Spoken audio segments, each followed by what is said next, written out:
Hello students, welcome to my YouTube channel. और आज हम डिस्कस करेंगे कुलम्स लॉ के न्यूमेरिकल्स प्रदीप्स पब्लिकेशंस के +2 क्लास के लिए। और इसके अंदर हम सॉल्व प्लस अनसॉल्व दोनों को डिस्कस करेंगे। जितने भी न्यूमेरिकल्स पॉसिबल हो सकते हैं हम आज करेंगे। तो स्टार्ट करते हैं अपने फर्स्ट न्यूमेरिकल से। फर्स्ट न्यूमेरिकल है हमारे पास, A charge of magnitude Q is divided into 2 parts. हमारे पास न्यूमेरिकल फर्स्ट है कि एक चार्ज है Q मैग्नीट्यूड का, उसको 2 पार्ट्स के अंदर डिवाइड कर दिया गया into two parts Q and Q minus Q such that two parts exert maximum force on each other। और दोनों क्या करेंगे, एक दूसरे के ऊपर मैक्सिमम फोर्स को एक्सर्ट करें, एक दूसरे के ऊपर ज़्यादा से ज़्यादा फोर्स को लगाएं। ऐसे हमने इसको 2 भागों के अंदर तोड़ दिया है। हमने उनकी रेशो निकालनी है कि उनकी रेशो क्या होगी, कैसे कैसे हम उनको डिवाइड करेंगे। ठीक है, तो इसके सोल्यूशन में हम सबसे पहले देखते हैं। हमारे पास Q चार्ज था, उसको हमने 2 पार्ट्स के अंदर डिवाइड किया।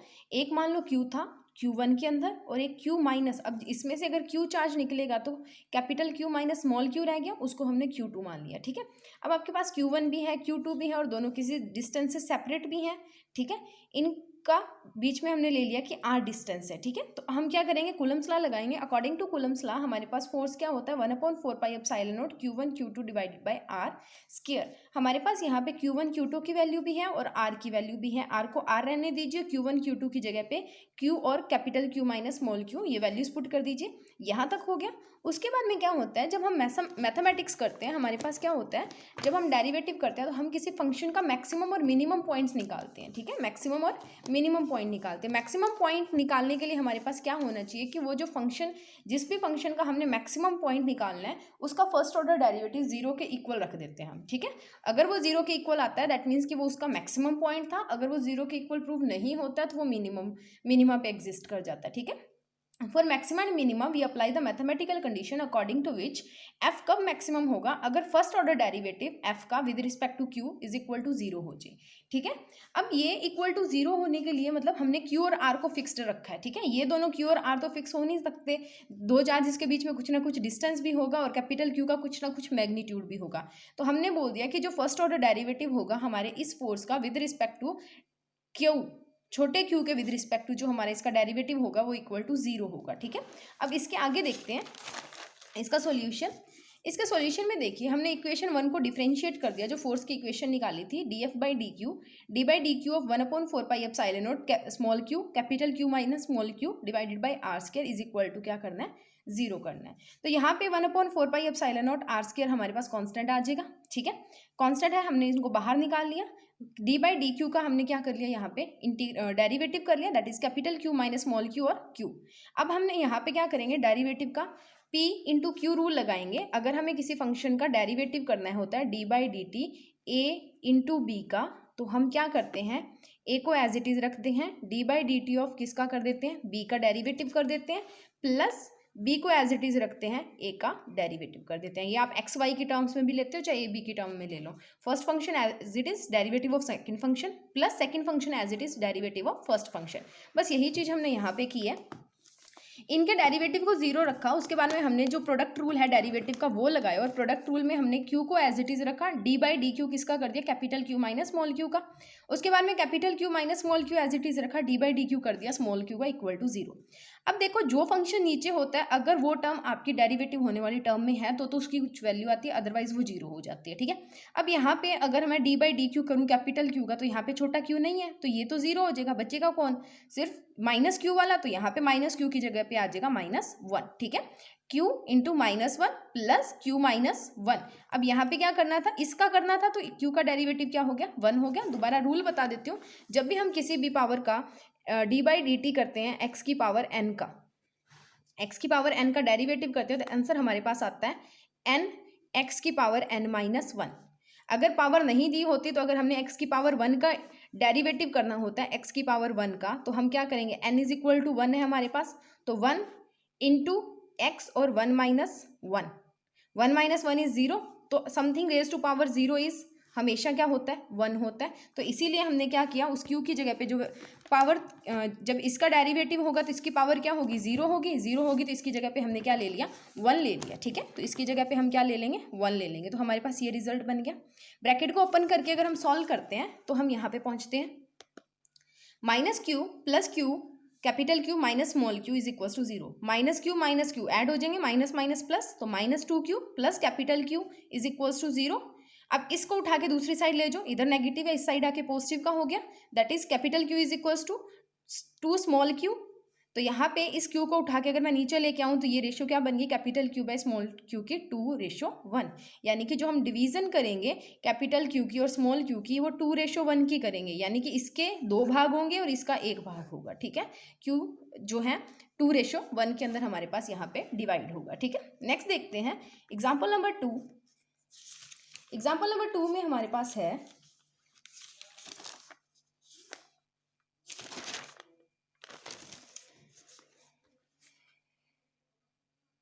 नेक्स्ट देखिए एग्जाम्पल नंबर 2। एग्जाम्पल नंबर 2 को डिस्कस करते हैं, थोड़ा मैं बड़ा करके आपको दिखा देती हूँ। ये देखिए पूरे स्क्रीन के ऊपर आपको एग्जाम्पल नंबर 2 दिख रही है कि 2 आइडेंटिकल सफियर्स हैं हमारे पास। ठीक है, 2 आइडेंटिकल सफियर्स ऑफ ए और बी, ठीक है, have equal and similar charge, दोनों के पास चार्ज सेम है। 2 चार्जेस होंगे Q1 और Q2, दोनों इक्वल है, Q1 is equal to Q2। They repel each other with a force, repel कर रहे हैं एक दूसरे को, मतलब दोनों पॉजिटिव नेचर के हैं। ठीक है, विथ फोर्स ऑफ 103 न्यूटन, इतने फोर्स से ये क्या कर रहे हैं, रिपेल कर रहे हैं। When they are place 10 centimetre apart, जब उनको 10 सेंटीमीटर अपार्ट रखा। नेक्स्ट मूव करते हैं आज के सेकेंड एग्जाम्पल की तरफ। 2 identical metal spheres A and B have equal and similar charges, 2 metal के सफियर्स हैं ए और बी, उनके ऊपर इक्वल चार्ज है, सिमिलर चार्ज है, यानी कि पॉजिटिव नेचर का या नेगेटिव नेचर जो भी होंगे दोनों सेम होंगे। दे repel each other with a force, repel कर रहे हैं मतलब दोनों पॉजिटिव के होंगे, और आपको फोर्स दी हुई है 103 न्यूटन से, एक दूसरे को रिपेल कर रहे हैं, एक दूसरे से दूर भेज रही हैं। When they are placed at 10 centimetre apart, जब उन दोनों को एक दूसरे से 10 सेंटीमीटर दूर रखा जा रहा है। In a medium of dielectric constant 7, एक मीडियम जिसका डाइलेक्ट्रिक कांस्टेंट कितना है 7, तो हमने बताना है कि इनके ऊपर चार्ज कितना होगा। ठीक है, अब बात आती है डाइलेक्ट्रिक कांस्टेंट की, तो हमने जब इलेक्ट्रोस्टैटिक का फर्स्ट पार्ट किया था तो उसके अंदर हमने डिस्कस किया था उनके बारे में, दैट इज डाइलेक्ट्रिक कांस्टेंट के बारे में, कि डाइलेक्ट्रिक कांस्टेंट क्या होता है, आपकी रिलेटिव परमिटिविटी होती है। रिलेटिव परमिटिविटी का मतलब जो के होता है that is equal to epsilon upon epsilon naught के इक्वल होता है। तो यहाँ से अगर हम मीडियम की परमिटिविटी निकालेंगे तो वो के अपसाइलन नॉट आएगी। ठीक है, तो जहाँ पे हम लिखते हैं ना के अपसाइलन नॉट आएगी, तो जहाँ पे हमने लिखा है 1/4 पाई अपसाइलन नॉट, ठीक है, वहाँ पे हम लिखेंगे 1/4 पाई अपसाइलन नॉट, के भी साथ में आएगा, और उस के की वैल्यू हम 7 पुट करेंगे। ठीक है, तो उसके बाद में देखिए हमें फोर्स गिवन है, सोल्यूशन के अंदर जाते हैं। ए और बी 2 हमारे सफियर्स हैं, एक के ऊपर चार्ज Q1 है, दूसरे के ऊपर चार्ज Q2 है। गिवन कंडीशन है कि Q1 इक्वल टू Q2 और Q के इक्वल होगा। ठीक है, दोनों का मैग्नीट्यूड और जो चार्ज है दोनों का नेचर भी सेम है और दोनों सिमिलर है, इक्वल है। ठीक है, उसके बाद में हमें F की वैल्यू दी हुई है 103 न्यूटन, R की वैल्यू हमें दी हुई है 10 centimetre, that is equal to 10⁻⁻2 metre. उसके बाद में एप्सिलॉन हमें दिया हुआ है, या डाइलेक्ट्रिक कांस्टेंट की बात जहाँ पे आप करते हो तो उसकी वैल्यू हमें दी हुई है, के यहाँ पे लिख लेते हैं, के की वैल्यू हमें दी हुई है 7। ठीक है, अब उसके बाद में हमने कूलम्स लॉ लगाना है जस्ट, और एक वो चेंज करना है कि एप्सिलॉन नॉट अकेला नहीं आएगा, एप्सिलॉन नॉट के आएगा। ठीक है, तो according to Coulomb's law F is equal to 1/4 pi epsilon naught के Q1 Q2 divided by R square. अब यहाँ पे Q1 और Q2 दोनों की जगह पे हमने Q पुट करना है, ऊपर हमने ये बोला है कंडीशन हमें गिवन है कि Q1 equal to Q2 is equal to Q। ठीक है, और एक एप्सिलॉन नॉट के आपने पुट करना, जब आपको डाइलेक्ट्रिक कांस्टेंट की वैल्यू दी होती है तो अकेला एप्सिलॉन नॉट नहीं, एप्सिलॉन नॉट के पुट करोगे। ठीक है, आर की वैल्यू भी हमें गिवन है 10 सेंटीमीटर, उसको हमने लिख दिया 10⁻⁻2 मीटर, क्योंकि सबसे पहले मैंने बताया था जब भी कोई न्यूमेरिकल सॉल्व करना है उसको ऐसा यूनिट में कन्वर्ट करके फिर उसको सॉल्व करना है। ठीक है, तो नेक्स्ट अगर मूव करते हैं तो F इज इक्वल टू क्या आ गया 1/4 पाई एप्सिलॉन नॉट के, Q1 और Q2 दोनों Q के इक्वल है, डिवाइडेड बाई R स्क्वायर, तो this becomes equal to Q square. 1/4 pi epsilon naught की वैल्यू होती है हमारे पास 9 × 10⁻⁹, नीचे वाले के की वैल्यू आ गई 7 गिवन है, यहाँ पे R की वैल्यू पुट करनी है, R क्या हमारे पास 10⁻⁻2 का होल स्क्वायर। ठीक है, उसके बाद में ये हमें फोर्स दिया हुआ दैट इज 103 न्यूटन, तो इसके बाद हमारे पास क्या बन गया 103 is equal to 9 × 10⁻⁹ into Q square divided by 7 × 10⁻⁻2 का होल स्क्वायर। अब उसके बाद हमारे पास बनता है ये जो हम डिनोमिनेटर ऊपर वाला आया था हम इनको क्रॉस मल्टीप्लाई कर देते हैं, क्रॉस मल्टीप्लाई यहाँ पे 1 लिख लो और दोनों को क्रॉस मल्टीप्लाई कर दो, तो ये वाला इसके साथ चला जाएगा, ये 1 इसके साथ मल्टीप्लाई होगा, इससे कुछ ज़्यादा फर्क नहीं पड़ेगा।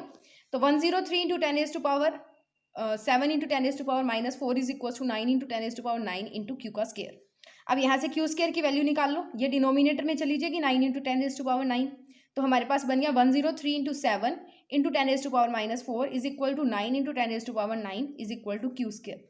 अब इसको सॉल्व करो, 10 की पावर्स को बैलेंस करो, 103 इस 9 को ऊपर ले जाओ, 103 into 10 into 7 into 10 to power -4 ऊपर था, 9 ऊपर जाके -9 हो जाएगा, ये -9 आ गया डिवाइडेड बाई 9। उसके बाद में हमने 103 को 7 से मल्टीप्लाई किया तो हमारे पास आंसर बनता है 721। 7 9 और 4 इज माइनस का 13 आ गया डिवाइडेड बाई 9। जब 721 को 9 से डिवाइड किया हमारे पास आया 80.11 इंटू 10 टू पावर -13 कूलम। ठीक है, अब उसके बाद में हमने क्या करना है, क्यू स्केयर की वैल्यू हमारे पास आ गई,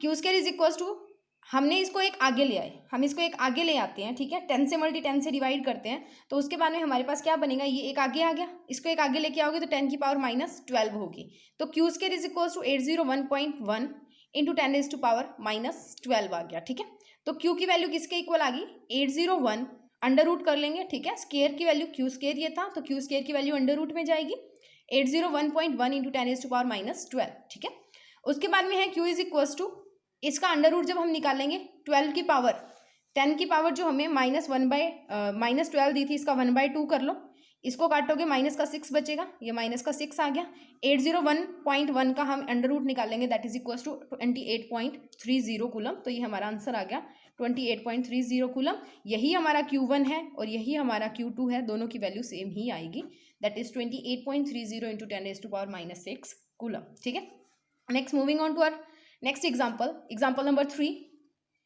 Calculate the Coulomb force between two alpha particles separated by a distance of 3.2 into 10 to power -15 metre in air. हमेशा याद रखना है कि अल्फा पार्टिकल के ऊपर जो चार्ज होता है, अल्फा पार्टिकल के ऊपर चार्ज हमेशा होता है +2e का। ठीक है, तो जब भी आप Q1 लोगे वो भी आपका 2e आएगा और Q2 लोगे वो भी आपका 2e के इक्वल ही आएगा। ठीक है, R की वैल्यू आपको दी हुई है 3.2 इंटू 10 टू पावर -15 मीटर, बस लगा दो Coulomb's law. Charge on alpha कितना था, +2e, आर की value 3.2 into 10 to power -15 given है, Q1 भी +2e है, Q2 भी +2e है। According to Coulomb's law 1/4 pi epsilon naught is equals to Q1 Q2 divided by R square, that is equals to 9 into 10 to power 9, इसकी value 9 into 10 to power 9, Q1 is 2e, Q2 is 2e, R की value 3.2 into 10 to power -15 का whole square. इसको multiply कर लो, 2e को 2e से multiply किया, 4e square बन गया। ठीक है, 9 into 10 to power 9 as it is, 3.2 into 10 to power -15 का square as it is. Step by step आपको मिल रहा है, एक एक चीज जो सॉल्व की आपको स्टेप बाय स्टेप मिलेगी। F is equal to 9 into 10 to power 9। अब हम ई की वैल्यू पुट करेंगे और charge on an electron is always 1.6 into 10 to power -19 coulomb. ठीक है, ये हम करते हैं, हमेशा करते हैं, पिछले न्यूमेरिकल्स के अंदर भी किया था। तो ये हमने वैल्यू पुट की 9 इंटू 10 टू पावर 9, 4 बाहर रह गया, ई स्क्वायर की जगह पे आ गया 1.6 इंटू 10 टू पावर -19 का स्क्वायर। आर को एज इट इज रहने दो। ठीक है, ई की वैल्यू ये इतनी होती थी, हमने पुट की है। उसके बाद नेक्स्ट देखिए, F is equal to 9 into 10 to power 9 4।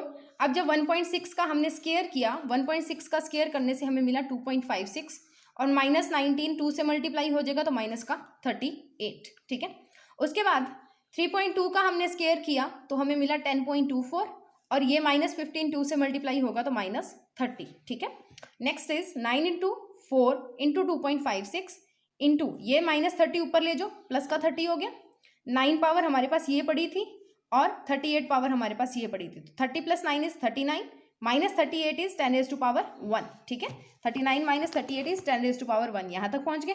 9 into 4 into 2.56 किया, 36 को जब 2.56 से मल्टीप्लाई किया तो हमारे पास आया 92.16, 10 टू पावर 1 हमारे पास बची थी, डिनोमिनेटर 10.24 एज इट इज रख लो। उसके बाद में इसको हमने 10.24 से डिवाइड करना है, 10 की पावर 1 थी तो हमने सीधा इसको 10 से मल्टीप्लाई किया, 92.16 हमारे पास बन गया 921.6, 10 से मल्टीप्लाई कर दो। ठीक है, अब इसको जब आप डिवाइड करोगे तो आपके पास आंसर आएगा 90। तो हमारा जो फोर्स था वो कौन सा था, 90 था, और दूसरा दोनों +2e है, यानी कि जो फोर्स लगेगा वो रिपल्सिव फोर्स लगेगा दोनों के बीच में। ठीक है, ये दोनों थे, दोनों अल्फा पार्टिकल थे और दोनों के ऊपर जो चार्ज होता है +2e और यहाँ पे भी +2e होता है, तो पॉजिटिव एक दूसरे को क्या करते हैं, रिपेल करते हैं। और कितने न्यूटन का फोर्स लगेगा हमारे पास यहाँ पे, 90 न्यूटन का फोर्स एक दूसरे के ऊपर ये लगाएंगे, 90 न्यूटन से एक दूसरे को रिपेल करेंगे। ठीक है, नेक्स्ट मूव करते हैं अगली एग्जाम्पल की तरफ। अगली एग्जाम्पल देखिए, what equal charges would have to be placed on the earth and moon to neutralise their gravitational attraction.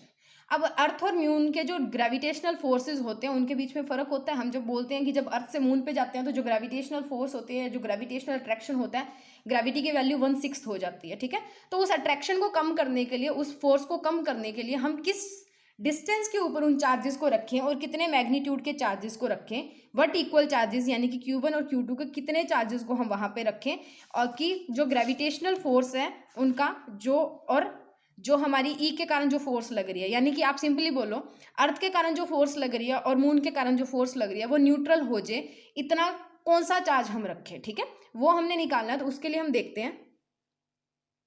इसके लिए देखिए हमारे पास गिवन है mass of the earth is 10⁻25 kg, mass of the moon is 10⁻23 kg। अब देखिए late m1 कितना दिया हुआ है 10⁻25 kg, that is the mass of earth. m2 is 10⁻23 kg, that is the mass of moon. We know that force of gravity, gravitational force हम कैसे निकालते थे, g m1 m2 divided by r square, ठीक है। और electric force जो हम निकालते हैं that is 1/4 pi epsilon naught Q1 Q2 divided by r square. Gravitational force और इलेक्ट्रिक फोर्स को कंपेयर करेंगे हम यहाँ पे। अब क्या होता है, इक्विलिब्रियम कंडीशन तब आएगी जब ग्रेविटेशनल अट्रैक्शन को हम इससे कम करेंगे। तो इक्विलिब्रियम कब होगा कि हम उतना ही चार्ज रखें कि वो इस ग्रेविटेशनल फील्ड यानी कि ग्रेविटेशनल फोर्स जितना फोर्स प्रोड्यूस कर सके, उतना इलेक्ट्रोस्टैटिक फोर्स प्रोड्यूस कर सके कि ये दोनों एक दूसरे के इक्वल हो जाए, ठीक है। तो हमने क्या किया, इक्वेशन 1 और इक्वेशन 2 दोनों को इक्वल रख लिया। इक्वेशन 1 और इक्वेशन 2 को इक्वल रखा तो आर स्क्वायर कैंसिल हो गया। यहाँ पे बचा g m1 m2 is equal to 1/4 pi epsilon naught Q1 into Q2, ठीक है। अब जो Q1 और Q2 है वो हमारे सेम है, दैट इज Q1 उन्होंने बोला था कि व्हाट इक्वल चार्ज, ठीक है, इसने बोला था व्हाट इक्वल चार्ज। तो Q1 और Q2 दोनों क्या होंगे, इक्वल होंगे। तो हमने बोल दिया कि गिवन में हमें दिया हुआ है कि Q1 is equal to Q2 that is equal to Q। तो यहाँ पे Q1 और Q2 दोनों की जगह पे Q पुट कर दो, ठीक है, Q इंटू Q, 2 यानी कि Q स्क्वायर बन जाएगा। तो g m1 m2 is equal to 1/4 pi epsilon naught Q into Q। तो Q into Q is Q का स्क्वायर, बाकी सारी चीजें एज इट इज। अब हमारे पास जो 1/4 पाई एप्सिलॉन नॉट होता है उसकी वैल्यू होती है 9 इंटू 10⁻⁹, ये इसकी वैल्यू होती है 1/4 पाई एप्सिलॉन नॉट की हमने पुट कर दी। Q square as it is, g m1 m2 as it is. Q square की वैल्यू निकालेंगे तो ये इसके डिनोमिनेटर में चला जाएगा। तो g m1 m2 divided by 9 into 10⁻⁹। अब जो g होता है that is universal gravitational constant, उसकी वैल्यू होती है g is equal to 6.67 into 10⁻⁻11, ठीक है। ये वैल्यू हम पुट करेंगे। m1 और m2 हमें पता है तो Q स्क्वायर की वैल्यू आ जाएगी। Q square is equal to 6.67 into 10⁻⁻11 into 10⁻23 into 10⁻25, ठीक है, इंटू 9 इंटू 10⁻9। तो Q square is equal to 6.67, हम 10 की पावर इकट्ठी कर लेते हैं, -11 प्लस 25 प्लस 23 और माइनस का 9, ये ऊपर जाएगी तो 10 की पावर -9 बन जाएगी, ठीक है। यहाँ पे 10 की पावर -9 बन गई। 25 प्लस 23 इज 48 और ये बन गया माइनस का 20, ठीक है। उसके बाद में देखिए Q square is equals to, अब जब हमने इसको डिवाइड किया 6.67 को 9 से, this becomes equals to 0.7411 is equals to 10⁻⁻, minus करोगे हमारे पास बनेगा प्लस का 28। उसके बाद में हमारे पास Q स्क्वायर, इसको हम 2 आगे लेंगे तो प्लस का 26 रह गया, हमारे पास 2 पावर खत्म होगी तो 744.10⁻11, ठीक है। तो 2 पावर यहाँ पे कम होगी, प्लस का 26 हो गया। तो Q is equals to under root, Q की वैल्यू आएगी under root 74.11 into 10⁻26। Under root जब निकालोगे 26 का तो हाफ करोगे 13 बन गया, और 74.11 का निकालोगे तो 8.60 बन गया, ठीक है। तो यहाँ से हमारे पास रिजल्ट आ जाएगा Q चार्ज कि कितना चार्ज हम उसके ऊपर प्लेस करेंगे। यही हमारे पास जो वैल्यू है यही वैल्यू आएगी Q1 की, और यही सेम वैल्यू आएगी हमारे पास किसकी, Q2 की, ठीक है। तो दोनों हमारे पास यहाँ पे Q1 और Q2 सेम आएंगे, दैट इज 8.60 इंटू 10⁻⁻, प्लस का 13 कूलम, ठीक है, प्लस है ये। देन नेक्स्ट करते हैं एग्जाम्पल नंबर 5। एग्जाम्पल नंबर 5 आपको दी हुई है, देखिए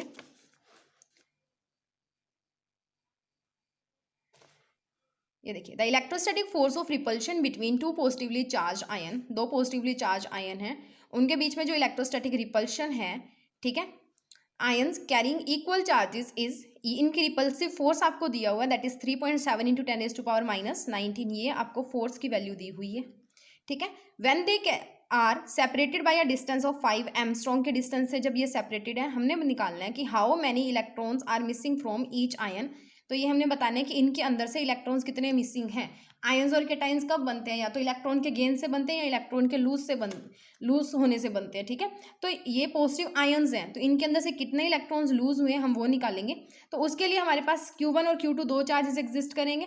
electrostatic force of repulsion between two positively charges, ठीक है, हमें दी हुई है। तो Q1 और Q2 दोनों इक्वल होंगे, इक्वल चार्जेस दिया हुआ है, ठीक है, ये रहा इक्वल चार्जेस। यहाँ पे इक्वल चार्जेस गिवन है, तो Q1 is equal to Q2 is equal to Q। F की वैल्यू 3.7 इंटू 10⁻⁹ दी हुई है। R की वैल्यू 5 एमस्ट्रॉन्ग दी हुई है, और एक एमस्ट्रॉन्ग के अंदर 10⁻⁻10 मीटर्स होते हैं। एक एमस्ट्रॉन्ग के अंदर 10⁻⁻10 मीटर्स होते हैं। According to Coulomb's law, F is equal to K Q1 Q2 divided by R square, यही बनता है। F is equal to K Q1 Q2 divided by R square.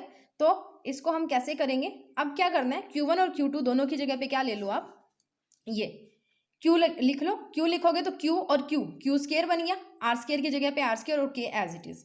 K की वैल्यू हमें पता है, दैट इज 9 इंटू 10⁻⁹ होती है, ठीक है, 9 इंटू 10⁻⁹।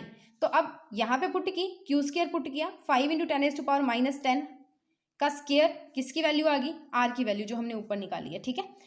उसके बाद में F की वैल्यू भी हमें गिवन है, दैट इज 3.7 इंटू 10⁻⁹। हमने नेक्स्ट स्टेप के अंदर F की वैल्यू भी पुट कर दी। अब इस 20 को ऊपर ले जाओ, या सीधा क्या करो, क्रॉस मल्टीप्लाई कर दो, इसके नीचे 1 लिखो, इन दोनों को क्रॉस मल्टीप्लाई कर दो। 3.7 into 10⁻⁹ is multiplied by 25 into 10⁻20, ठीक है। Then 9 into 10⁻9 into Q square. अब Q स्क्वायर किसके इक्वल आ गया, ये 9 इंटू 10⁻9 इसके नीचे चला जाएगा, क्या आया 3.7 into 10⁻9 into 25 into 10⁻20 divided by 9 into 10⁻9, ठीक है। ये 9 ऊपर जाएगा, माइनस का 9 बन गया, एक माइनस का 9 हमारे पास पहले था और एक -20 का हमारे पास पहले थी 10 की पावर। तो 3.7 इंटू 25 कर दिया डिवाइडेड बाई 9 और 10 की पावर सारी इकट्ठी कर दी, तो 20 माइनस 9, ठीक है। तो -20 -18 इज -38, तो हमारे पास पावर आ गई -38। अब 92.5 हमारा आंसर आता है जब हम 3.7 को मल्टीप्लाई करते हैं 25 से, देन हमने इसको डिवाइड कर दिया किससे, 9 से। 9 से डिवाइड करने पे Q स्क्वायर की वैल्यू आती है 10.277 into 10⁻38। Q is equal to under root of 10.277 into 10⁻38। अब 10⁻38 की तो सिंपल हाफ पावर आप करोगे तो 38 को 2 से डिवाइड करते हमारे पास 19 बचेगा, तो माइनस का 19। 10.277 की जब हम अंडर रूट करेंगे तो हमारे पास आ गया 3.20 इंटू 10⁻19 कूलम।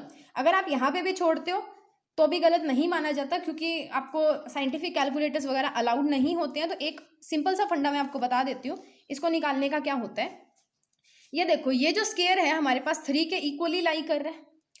3 का स्क्वायर क्या होता है 9, और ये सिर्फ 9 के आसपास या 9 और 10, ठीक है, एक का फर्क है, जस्ट 3 लिख लो। उसके बाद में 2 एज इट इज आने दो, बस एक अंदाजा लगा लो कि इतना बड़ा ना हो। अब देखो 2 नंबर है कि इतना बड़ा नहीं है कि आगे वाले को चेंज कर सके, यानी कि इसको 11 बना सके, तो 3.2। एक अंदाजा लगा लो कि किसके स्क्वायर के आसपास ये लाई कर रहा है, बस उसको पॉइंट्स के अंदर जितना आप लिख सकते हो उतना लिख लो। अब ये तो आ गया हमारे पास चार्ज की, उन पॉजिटिव आयंस के ऊपर चार्ज कितना था, तो अब उन्होंने लूज कितने किए उसके ऊपर हम लगाएंगे प्रीवियस कंसेप्ट अपना क्वांटाइजेशन वाला। क्वांटाइजेशन क्या बोलती है, number of electron missing from each ion. जब आयंस मिसिंग होते हैं, जब कोई बॉडी दूसरी बॉडी को चार्ज देती है तो वो पॉजिटिव होती है, तो Q is equals to NE plus का लेंगे, N की value Q by E। Q की वैल्यू हमें निकाल ली, E की वैल्यू हमें पता है 1.6 इंटू 10⁻⁻19 कूलम। ये दोनों हम पुट करेंगे तो यहाँ पे हमारे पास क्या बन जाएगा इनका answer, that is N is equals to 3.2 into 10⁻⁻19। ये हमने Q की वैल्यू निकाली थी, ठीक है, इतने कूलम, और ये 1.6 इंटू 10⁻⁻19 कूलम होती है। E की वैल्यू कूलम से कूलम गया, -19 से -19 गया, 3.2 डिवाइडेड बाई 1.6। 3.2 का 1.6 से डिवाइड करोगे 2 आंसर आ गया। अगर पॉइंट कंफ्यूज कर रहे हैं, इस 3.2 को हम क्या लिख सकते हैं 32/10, इस 1.6 को हम क्या लिख सकते हैं 16/10। इसको क्या हुआ, ये यहाँ मल्टीप्लाई होता है और बिल्कुल नीचे वाला बिल्कुल ऊपर चला जाता है, तो 32 इंटू 10 डिवाइडेड बाई 16 इंटू 10, 10 से 10 कैंसिल हो गया, 16 2 जार 32, तो 2 हमारा यहाँ पे आंसर आ गया, ठीक है। इसको ऐसे कर लो चाहे। नेक्स्ट हमारे पास है अगली example, that is example number 6। तो इसको बड़ा करके देखते हैं क्या है। 2 स्मॉल सफियर्स हैं, इंपॉर्टेंट है एग्जाम्पल। दो स्मॉल सफियर्स हैं, each of mass m kg and charge q। दो आपको सफियर्स दिए हुए हैं, उनका हर एक दोनों का मास यानी कि अलग अलग मास m1 और m2 is equal to m है, ठीक है। चार्ज दिया हुआ है, q कूलम का चार्ज है, दोनों के ऊपर सेम सेम चार्ज होगा, स्मॉल सफियर्स हैं। उसको सस्पेंड किया हुआ एक इंसुलेटिंग थ्रेड से, इंसुलेटिंग थ्रेड मतलब चार्ज ट्रांसफर नहीं होगा उसमें से, जिसकी लेंथ है l, ठीक है। इफ थीटा है is the angle which each thread makes with the vertical, vertical के साथ जो एंगल बना रहा है यानी कि जिस पॉइंट से उनको थ्रेड से छोड़ा गया उस पॉइंट के साथ जो एंगल बना रहे हैं उसकी एक्सिस के साथ, that is equal to theta when equilibrium has been reached. अब हमने बताना है कि इक्विलिब्रियम कब आ सकता है इसके बीच में, ठीक है, या जब इक्विलिब्रियम आएगा हमारे पास तो हम इक्विलिब्रियम की कंडीशन लगाएंगे और उस इक्विलिब्रियम की कंडीशन लगा के हमने ये एक्सप्रेशन प्रूव करनी है, ठीक है, कि हमारा आंसर है वो क्यू इक्विलिब्रियम कंडीशन के ऊपर, that is Q square is equal to 4 mg l square sine square theta tan theta 4 pi epsilon naught आता है या नहीं, ठीक है। तो थोड़ा सा डायग्रामेटिकली देख लेते हैं कि हमें दिया क्या हुआ है, ठीक है। ये देखिए ओ पॉइंट से हमने दो थ्रेड छोड़े हैं एल लेंथ के, थीटा एंगल के ऊपर दोनों इंक्लाइंड है इस सेंटर एक्सिस से। ए और बी हमारे कोई दो सफियर्स हैं जिनका मास m है, इनके ऊपर चार्ज q है, ठीक है। अब जो फोर्स लगेगा वो इधर लगेगा, सिमिलर चार्जेस हैं, रिपेल करेंगे तो इस डायरेक्शन में जाएंगे और हमेशा वेट का फोर्स लगता है mg नीचे। जब हमने फ्रिक्शन की थी तब हम करते थे कि वेट के mg जो फोर्स होता है हमेशा नीचे लगता है, रिएक्शन हमेशा इसके ऊपर ऑपोजिट डायरेक्शन के अंदर लगती है, ठीक है। टेंशन जो होती है वो भी हमेशा नीचे लगती है, ठीक है। तो टेंशन के कंपोनेंट्स बनते हैं, वो एक इस डायरेक्शन में बनता है या एक ऑपोजिट ऊपर वाली डायरेक्शन के अंदर बनता है, ठीक है। तो दो कंपोनेंट्स हम बनाते हैं तो टेंशन भी नीचे वाली डायरेक्शन में लगती है। तो ये कुछ हमें ऐसा दिया हुआ है, ठीक है। तो अब हमने एक चीज प्रूव करनी है ये, तो अब यहाँ पे आप देखो कि 1/4 पाई एप्सिलॉन नॉट हमारे पास सीधा सीधा आ रहा है, क्यू स्क्वायर आ रहा है, तो सीधा हम क्या करेंगे कूलम्स लॉ अप्लाई करते हैं। कूलम्स लॉ यानी कि according to Coulomb's law F1 is equal to K Q1 Q2 R square. हमारे पास F1 जो है वो इतना लग रहा है, that is F1 is equal to K Q1 Q2 by R square. Q1 और Q2 दोनों इक्वल है, that is equal to Q। R square हमारा AB के स्क्वायर के इक्वल था, जो हमने फिगर बनाई थी उसके अंदर जो हमारा AB था वही उन दोनों के बीच का डिस्टेंस है, तो वो हमने ले लिया R स्क्वायर। डन। अब R स्क्वायर 2AC के इक्वल भी है। R स्क्वायर अब 2AC के इक्वल क्यों है, क्योंकि C हमारा सेंटर पॉइंट है, AC is equal to BC है, ठीक है। तो हम इसको क्या लिख सकते हैं, दोनों इक्वल हैं यानी कि AC is equal to BC है और AB जो है वो हमारी बनी हुई है AC प्लस BC से। तो अब AC और BC दोनों इक्वल हैं तो AB is equal to AC plus AC लिख सकती हूँ मैं, ठीक है। तो AB इज इक्वल टू किसके इक्वल आ गया, 2AC के इक्वल। तो यहाँ पे हमने इसको पुट कर लिया 2AC, ठीक है, क्लियर। तो F1 is equal to 9 into 10⁻⁹ Q into Q divided by 2AC का स्क्वायर। अब F1 is equal to Q into Q is Q square divided by 2AC का स्क्वायर और साथ में K की वैल्यू दैट इज 9 इंटू 10⁻⁹। अब L जो है उसको हम दो कंपोनेंट्स के अंदर रिजॉल्व कर सकते हैं। First component is L cos theta जो हमारा पैरेलल टू OC जाएगा, ठीक है, और एक हमारा L साइन थीटा जो अलॉन्ग AC जाएगा, AC के अलॉन्ग। तो हम AC को क्या लिख सकते हैं, L साइन थीटा भी तो लिख ही सकते हैं। तो हमने ऊपर वाली एक्सप्रेशन में, इस वाली एक्सप्रेशन में जो AC था उसको L साइन थीटा पुट कर दिया। अब उसको L साइन थीटा पुट कर दिया तो ये हमारे पास F1 is equal to 9 into 10⁻⁹ Q square divided by 2L sine theta का स्क्वायर, ठीक है। अब नेक्स्ट देखते हैं क्या किया, फिर हम कूलम्स लॉ लगाएंगे। अकॉर्डिंग टू कूलम्स लॉ हमारे पास क्या है, F1 is equal to 1/4 pi epsilon naught Q1 Q2 divided by R square. Q1 is equal to Q2 is equal to Q है, R स्क्वायर AB के equal दिया हुआ है, AB को हम 2AC पुट कर सकते हैं that is 2L sine theta. F1 की वैल्यू हमारे पास आ गई ये, ठीक है। अब यहाँ तक ये क्लियर था, ये हमारा फर्स्ट पार्ट हो गया। अब हमारा आएगा मास के कारण जो फोर्स लग रहा है, ये एक फोर्स लग रहा था हमने ये कर लिया। अब हम दूसरे फोर्स की बात कर रहे हैं, दूसरे फोर्स की बात में हम करेंगे F is equal to mg जो वेट के कारण डाउनवर्ड फोर्स लगता है, दैट mg की बात, ठीक है।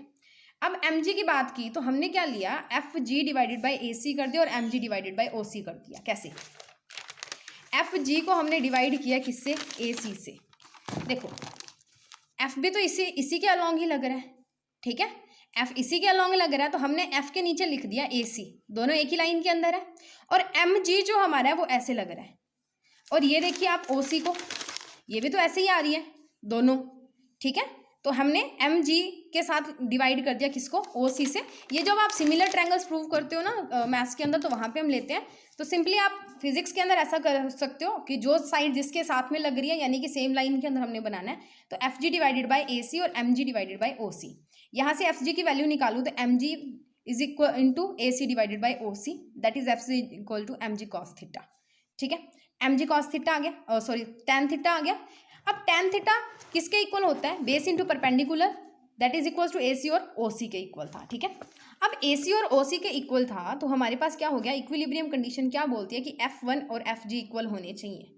F1 और FG मास के कारण जो फोर्स लग रही है या डाउनवर्ड जो फोर्स लग रही है वो अपवर्ड फोर्स के या फोर्स के इक्वल होनी चाहिए जो दो चार्जेस हमारे प्रोड्यूस कर रहे हैं उसके।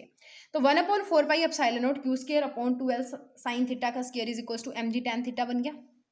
ठीक है, यहाँ से क्यू स्क्वायर की वैल्यू अगर मैं निकालूं तो क्यू स्क्वायर की वैल्यू अगर मैं निकालूंगी तो ये ऊपर जाके मल्टीप्लाई हो जाएगा। तो q square is equal to mg tan theta 2L sine theta का whole square 4 pi epsilon naught, इसको ब्रैकेट को खोलो, 4 mg L square sine square theta tan theta 4 pi epsilon naught आपका आंसर बन जाएगा। ठीक है, क्लियर हो गया। तो ये थी हमारी एग्जांपल नंबर 6 आज की। अगली एग्जांपल पे मूव करते हैं, एग्जांपल नंबर 7।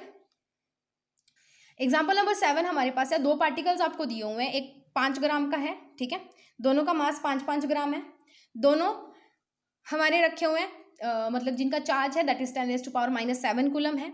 एक limiting equilibrium on horizontal table के ऊपर वो लाई कर रहे हैं। अब ना लिमिटिंग फ्रिक्शन आपने पढ़ी थी और लिमिटिंग फ्रिक्शन की बात जब हम करते थे तो हम ये एक चीज लिखते थे that is F is equals to mu R के इक्वल। ठीक है, तो एफ को म्यू आर के इक्वल हम पुट करते थे जब हम +1 के अंदर लिमिटिंग फ्रिक्शन की बात करते हैं। ठीक है, तो 10⁻⁻7 कूलम हमारे पास चार्ज आ गया। अब लिमिटिंग इक्विलिब्रियम है ऑन द हॉरिजॉन्टल टेबल के ऊपर। ठीक है, with A separation of 10 centimetre, दोनों के बीच में जो डिस्टेंस है दैट इज 10 सेंटीमीटर। ठीक है, the coefficient of friction between each particle of the table is the same. दोनों पार्टिकल के बीच में जो कोफिशिएंट ऑफ फ्रिक्शन है यानी कि इस म्यू की जो वैल्यू होगी वो सेम है, हमने उस कोफिशिएंट की वैल्यू निकालनी है। ठीक है, दोनों के बीच का जो कोफिशिएंट होगा सेम है। अब यहाँ पे देखिए जो क्वेश्चन में दिया था वो क्या दिया है कि कोई हमारे पास एक हॉरिजॉन्टल टेबल पड़ा है, उसके ऊपर दो चार्जेस पड़े हैं 1 और 2, दोनों का मास है 5 ग्राम 5 ग्राम। Q1 और Q2 दोनों के ऊपर चार्जेस हैं और Q1 और Q2 दोनों इक्वल है that is equal to 10⁻⁻7 coulomb. इन दोनों के बीच में डिस्टेंस हमें दिया है r is equal to 10 centimetre. इसको हम लिख सकते हैं मीटर के अंदर 10⁻⁻1 मीटर। ये कैसे आया, 10 इंटू 10⁻⁻2 बनता है मीटर जब हम बनाते हैं, तो एक पावर ये है तो 10 की पावर 1 -2 करोगे तो 10 की पावर -1 ही बचेगी, तो हमने सीधा लिया 10 की पावर -1 मीटर। m1 और m2 भी इक्वल है 5 ग्राम के इक्वल, फिर हमने इसको SI के अंदर कन्वर्ट किया तो m is equal to 5 into 10⁻⁻3 kg के इक्वल आ गया। ये कंसेप्ट क्लियर हो गया, जो जो दिया था वो हो गया। दो आपको चार्जेस दिए हुए जिनका मास है 5 ग्राम 5 ग्राम, दोनों के ऊपर चार्जेस हैं Q1 और Q2, दोनों इक्वल हैं, Q1 और Q2 दोनों इक्वल हैं दैट इज Q, और इनकी वैल्यू है 10⁻⁷ कूलम। दोनों के बीच में डिस्टेंस आपको दिया हुआ 10 सेंटीमीटर। सबको SI यूनिट के अंदर कन्वर्ट करो और बस काम हो गया आपका। ठीक है, अब उस काम के बाद हम चलते हैं अपने नेक्स्ट। ये देखिए, अब कोफिशिएंट ऑफ फ्रिक्शन म्यू की वैल्यू निकालनी है। फॉर लिमिटिंग फ्रिक्शन हमारा F is equal to mu R होता है।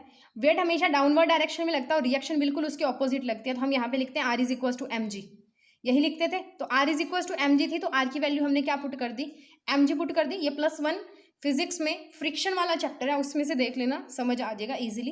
तो F is equal to mu M G बन गया, म्यू की value F upon M G बन जाएगी। अब एफ और एम जी, एफ निकालेंगे पहले, एम और जी तो हम निकाल सकते हैं क्योंकि मास हमारे पास है और gravity acceleration due to gravity is 9.8, तो एफ निकालते हैं, एफ निकलेगा कूलम्स लॉ से।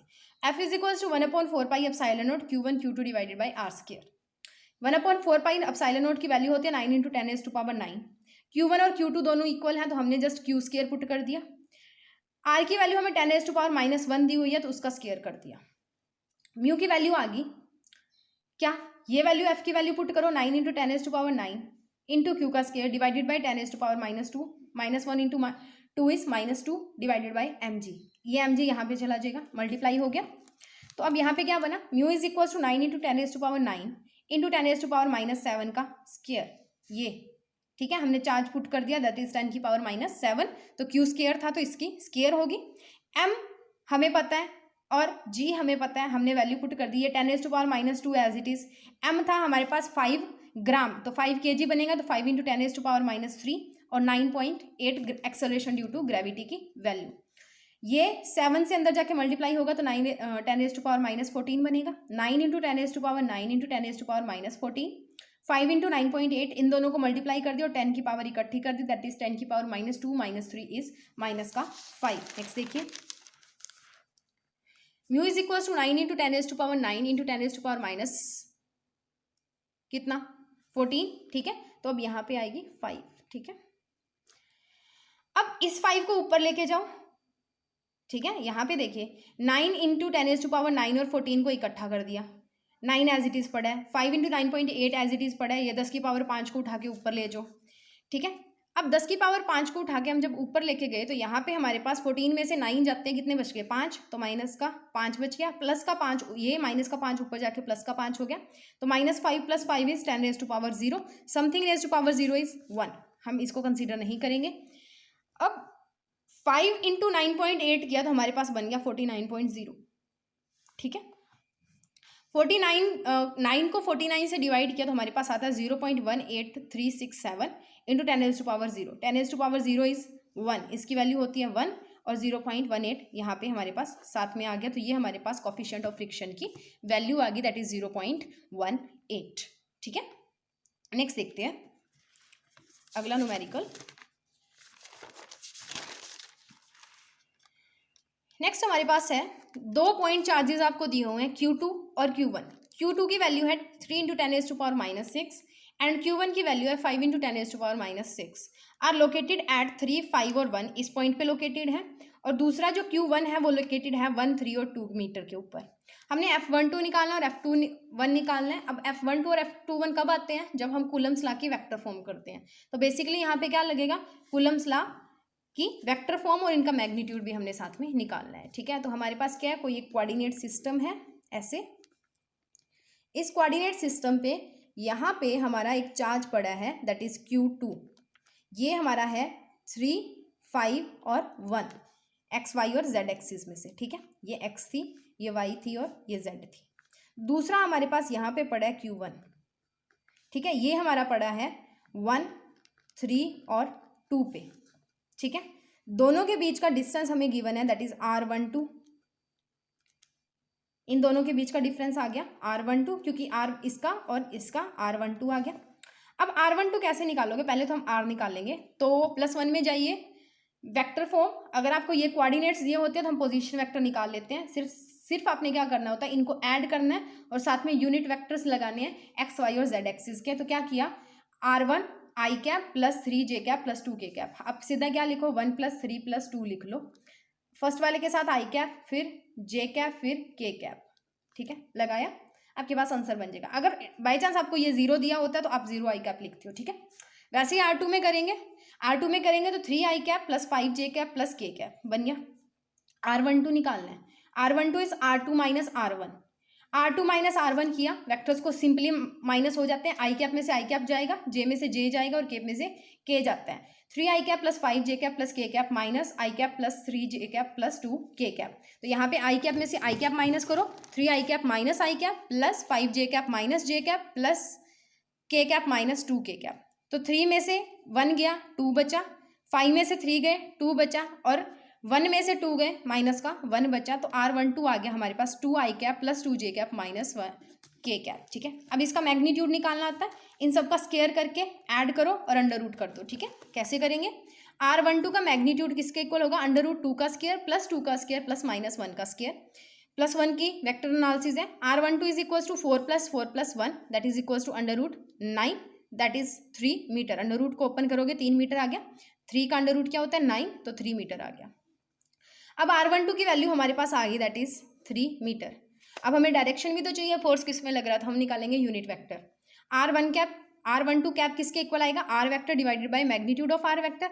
R वेक्टर हमारा ये आया था 2 i cap + 2 j cap - k cap, और इसका मैग्नीट्यूड हमने अभी अभी निकाला दैट इज 3, ये निकाल लिया। वेक्टर फॉर्म कूलम्ब्स लॉ हमें क्या बोलती है, वेक्टर फॉर्म बोलती है कि F21 किसके इक्वल होगा, K Q1 Q2 divided by R12 का स्क्वायर और R12 कैप। हमेशा बोला था जब मैंने कूलम्ब्स लॉ कराया था कि अगर F21 निकालना है तो R12 चलेगा, तो R12 और R12 का कैप आ गया। K की वैल्यू हमें पता होती है 9 × 10⁻9 होती है, इंटू 5 × 10⁻6 इंटू 3 × 10⁻6 डिवाइडेड बाई 3 का स्क्वायर। उसके बाद में R कैप की R12 कैप की वैल्यू हम निकाल चुके हैं, ये वाली वैल्यू हम पुट करेंगे यहाँ पे, ये वैल्यू पुट कर दी, अब इस 3 से ये 3 9 गया, 3 बचा। अब यहाँ पे भी तो 3 का स्क्वायर 9 बचेगा, इसको काटेंगे तो यहाँ 3 बचा। इस 3 से ये 5 गया तो 5 बचा, अब 15 गया तो 5 बचा। तो हमारे पास बच गया 10 की पावर हमने इकट्ठी कर ली, 10 रेज़ टू पावर 9 -6 तो 12 - 9 इज माइनस का 3, तो यहाँ पे बचा था 5, तो ये हमारे पास बन गया 5 × 10 रेज़ टू पावर -12 और साथ में i cap plus 2j cap minus k cap newtons. ठीक है, तो F21 का मैग्नीट्यूड क्या आएगा, इनका स्क्वायर कर दो और अंडर रूट कर दो। 2 का स्क्वायर प्लस 2 का स्क्वायर माइनस 1 का स्क्वायर, बाहर हमारा पड़ा है 5 × 10 रेज़ टू पावर -3। ये फिर बनेगा 9 under root 9 × 5 × 3 5 × 10 raise to power -3, इसका अंडर रूट 3 बनेगा, तो 3 × 5 × 10 रेज़ टू पावर -3, तो 3 5s are 15, तो 15 × 10 रेज़ टू पावर -3 हमारे पास आंसर आ गया किसका, F21 का। ठीक है, F21 का आंसर आ गया 15 × 10 raise to power 21 10 raise to power -3 sorry, और उसके बाद में 15 था 1.5 करेंगे तो 10 रेज़ टू पावर -2 हो गया। ठीक है, न्यूटन्स, ये हमारे पास फोर्स आ गया। और हमें ये भी पता है कि न्यूटन्स लॉ जो है वो कूलम्स लॉ को ओबे करता है, न्यूटन्स थर्ड लॉ को ओबे करता है। और न्यूटन्स थर्ड लॉ क्या बोलता है, इक्वल एंड ऑपोजिट रिएक्शन आती है, एक्शन के ऑपोजिट रिएक्शन आएगी, तो F(1)2 कितना आएगा, -F(21), तो यहाँ पे -5 × 10 raise to power -3 × 2i cap plus 2j cap minus k cap, सिर्फ माइनस का साइन आप इसके साथ लगा दीजिए। ठीक है।